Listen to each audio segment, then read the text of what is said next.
हाय लोगोफोर उदालगुरि जिल्लानि सिङाव थानाय हिरिम्बा बाथौ थानसालि नैबे थानसालि बे हिरिम्बा बाथौ थानसालिखौ आं दिनै नायनो फैदों आं जोनोमाव माने बे फैनो सानबाय दंमोन खिन्थु नुफेराखैमोनबो गोबाङा नुबाय जानो हागौ खिन्थु जाय बिथांमोना नुफेरबाय गाज्रि कमेन्ट दाहो आं बेखौ जाय मानसिया नुवाखै दा आंबो दिनैसो फार्स्ट नालाय लोगोसे आंजों लोगोसे जाय बिथांमोना दिनैसिम बे हिरिम्बा बाथौ थानसालिखौ नुवाखै बेखौ आं दिन्थिनो थाखाय बेवहाय फैदो जाय बिथांमोना बेवहाय नुखांबाय बेखौ गाज्रि कमेन्ट दाहो स' आं जाय बिथांमोना नुवाखै बेनि थाखाय आं बेखौ बानायनाय जादों हिरिम्बा बाथौ थानसालि स' बेखौ आं दिनै नायगोन फार्स्ट टाइम आरो बेवहाय बे सिङाव माबायदि बिनि सिनारिफ्रा आं स' बेखौ दिन्थिगोन लोगोसे आंजों लोगोसे फैफादो फैला बरगयारि बिथांनि टिमफोर नै बिथांमोना नोंथांमोनाथ' दिनै नायगोन फार्स्ट टाइम ना होमबा नोंथाङालाय फार्स्ट टाइम नायनो फैदों ना नायनानै माबायदि मोनो कमेन्ट होलायदो ना होमबा बयबो जों हाबनोसै सिङाव लोगोसे बिथां राकेश रामसियारि बर'सा देरहासार बिथाङाबो नायनो फैदो हाय गाइस आं बेवहाय नैथि खेबनि थाखाय फैदों थ' नोंथांमोना जुदि आंनि भिडिअखौ जुदि नायाखैब्ला नोंथांमोना नायनो हागोन आं सिगाङाव भिडिअ बानायखांबाय थेवब्लाबो दिनै मोनसे आंबो भिडिअ फिसा बानायदों बेखौ बर'सा देरहासार फेसबुक पेजाव नोंथांमोननो होनाय जागोन थ' नोंथांमोना बेनिफ्राय लिंकआव थांनानै थामहिनबा बेवहाय नोंथाङा सार्च खालामनानै थ' थेंक इउ बेवहाय फैनानै थामहिनबा जों बेवहाय दा हाबगोन हाबनानै मोजां मोनगोन जानो हागौ नोंथांमोना नायदो बिथांनि भिडिअ हाबदो होमबा ना स' नायलांदो रायजो राजाफोर नोंथांमोन स' नायनानै माबायदि मोनदों नोंथांमोना जोबजासिम नायलांनानै नोंथांमोना माबायदि मोजां मोनदों ना गाज्रि मोनदों कमेन्टनि जे इनफरमेसन होदो स' नायलांदो नोंथांमोना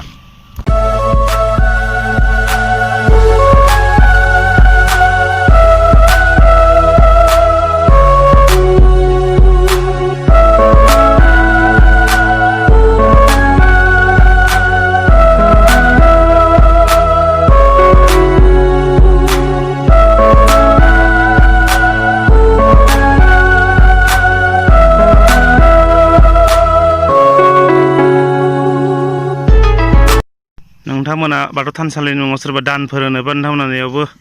दान होनो हागोन नै दान बाक्स नायनानै सिनारिफोरखौ हाबनाय लामाफोर इयो जोबोद मोजां ना सिनारियानि वा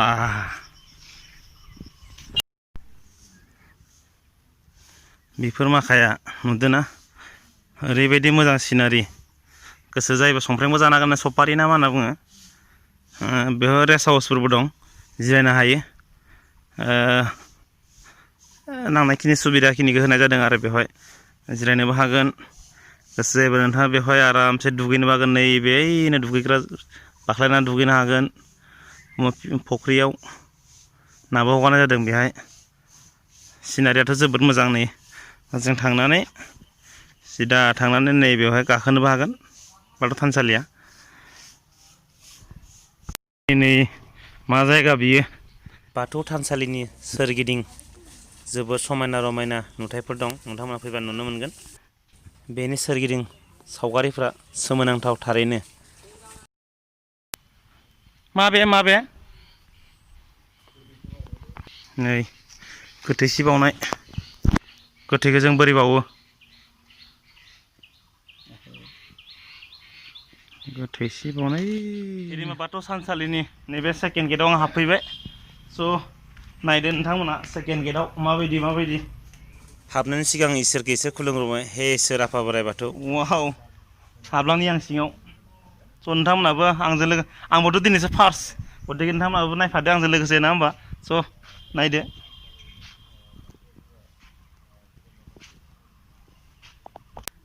सिङाव हाबलांनो नागिरदों एबार सिङाव हाबलांनो नागिरदों नै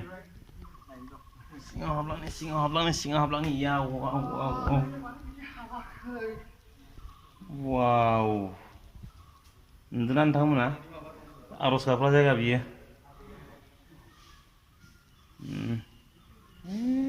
ओजोंहाय थारैनो थानसालिया जोबोद साखोन सिखोनथार नोंथांमोनाथ' जायगाखौ नायबाय नङा होमबा नै जायगाखौ नायबावदो बेवहाय मा होनना बुङो हाबबोनाय लोगो लोगो गेटआव हाबनाय लोगो जेब्ला सिङाव मोनगोन सिङाव हाबनाय लोगो लोगो खमसे खम गोबां मानसिया बेवहाय खेबसेनो आर'ज गाबनो हानाय खाबुखौ होनाय जादों खालामनाय जादों खेबसेनो गोबांथार सुबुङा बेयाव आर'ज गाबनो हागोन स' नैजोंहाय फुख्रिबो दं नायनो हागोन नोंथांमोना फुख्रि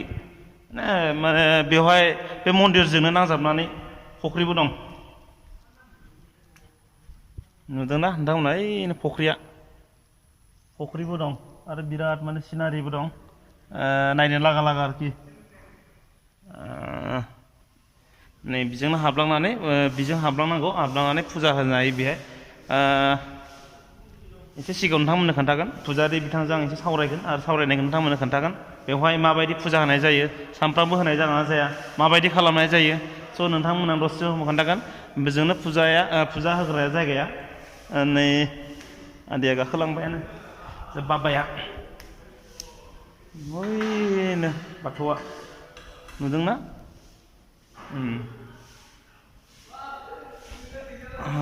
जायगाखौथ' सिनारिखौ मोजां मोनखादों नोंथांमोना नायनो बेसेबा मोजांखा नङा होमबा स' नायलांबाय थाबावदो नोंथांमोना बे आर'ज गाबग्रा जायगा सिनारिखौ एसे खोन्थाबावनोसै नोंथांमोना नायफैनो हागोन उदालगुरि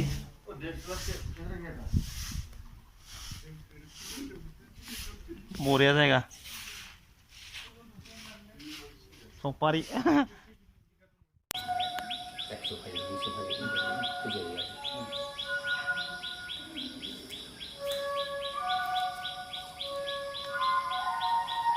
आं एसे माबाना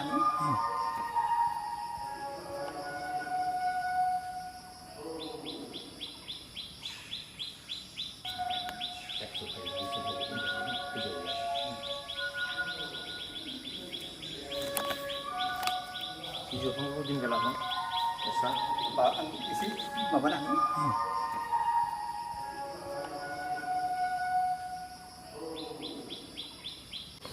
आं खुलुमबाय आंनि मुङा बानेस्वर बर' नैबे थानसालियाव आं पार्मानेन्ट दौरि हिसाबै थायो बेयावनो बावनाय थिनाय खामानिखौ आं मावबाय थायो दायो खोथाया बे सिनापना बेखौ 1972 सन बेयावहा मोनसे थोरिनि फिसा न' लुनानै सिजु दंफांखौ गायसननानै जोंनिनो बे हालामनि मेलेमजिबि गोरों गोरा बिथांमोन खौसेयै बेयाव बाथौ धोरोमखौ माने गायसनजेनदोंमोन बिथांमोना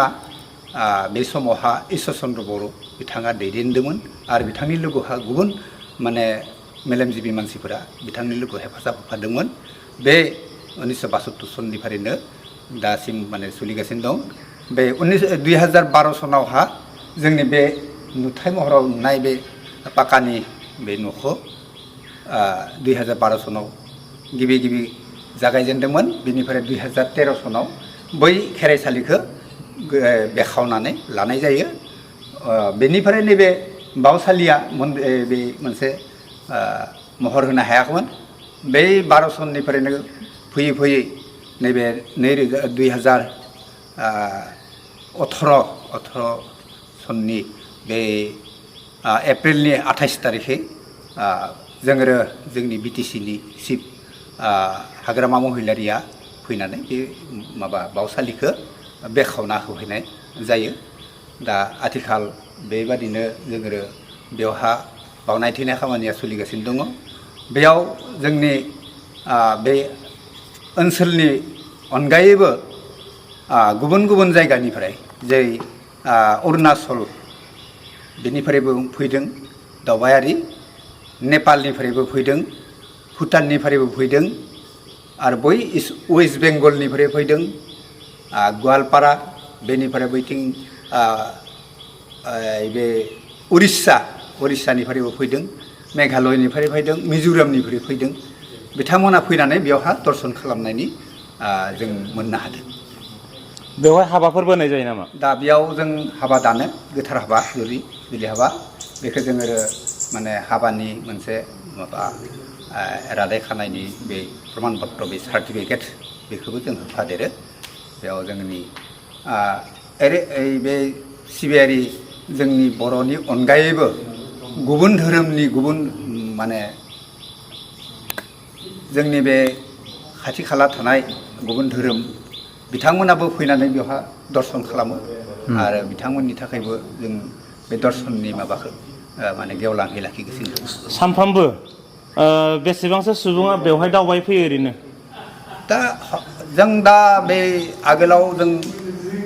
200-300 मोनदोंमोन सानसेयाव दा नाथाय लकडाउननि माबायावहा एसे खम जादों। 80 ओरैबायदि माने बेनिफ्राय बेहाय सप्तानि सानफ्रोमबो खुला थायोना ना बेवहाय सप्तानि माबा बाराव बन्द थायो? दा बेयाव जों बन्द'खौ लाखिथ'वाखै सानफ्रोमबो बेबादिनो बावनाय थिनाय थायो। बेयाव जोङो सानै माने पार्मानेन्ट दौरि थायो बे सानैया बे सप्तानि सानफ्रोमखौबो बावो नाथाय मंगलबारै जोंहा माने बेवहा आर'ज लानाय जायो। बेयाव आरोबाव जोंहा दौरि दंबावो बिथांमोना बे मंगलबार सानखालि फैनानै जोंजों हेफाजाब होनानै बे मंगलबारनि साननि आर'जखौ जागायनो माने खाबु होयो। सोरबाफोर जुदि न'खरनि फुजाफोर होनोबा नोंथांमोन बेवहाय सानफ्रामबो जुदि सोरबाफोर बायदिया होफैनो गोसो दङब्ला होफैनो हागोन नामा बे? हागोन बे सानफ्रोमनि थाखायबो खुला थाखायो। नोंथांमोनखौ जेब्ला फैगोन अब्लानो लोगो मोनगोन? अब्लानो लोगो मोनगोन बे फुंनि 7टानिफ्राय हरनि 7टासिम। एसे एड्रेसखौ बुंनो हागोन नामा बे माबे जायगायाव दं उदालगुरिनि? बे उदालगुरि जिल्लानि बे सिनाखना गामि बे गामिनि बे बेयावनो जोंहा बे मोनसे 14 बिगानि हा दङ। बे हायावनो जों दिनै बे बाथौ थानसालिखौ गायसनना लादों। ट्रेनजों फैयोब्ला माजों ओंखारनांगोन पाब्लिकफोरा जुदि फैयोब्ला? ओरैनोबो जों खैराबारिनिफ्राय बासजों फैजागोन नङाबा बे फिसा गारि दङ बिथिंबो फैजागोन। स्टेसन हिसाबै जों मिसाहात खोला सक होनना बुंनाय मोनसे फिसा सक दङ बेयावनो ओंखारफैनानै एसे मिसाहात खोलानि सोनाबहै फैनाय मोनसे गरेस्वरनि लामा दङ बे गरेस्वरनि लामाथिं फैयोब्लानो जोंनि बे थानसालिखौ सिनाखनाखौ मोननो हागौ आरो सिनाखना गामिखौ सफैनो हागोन। दे थेंक इउ।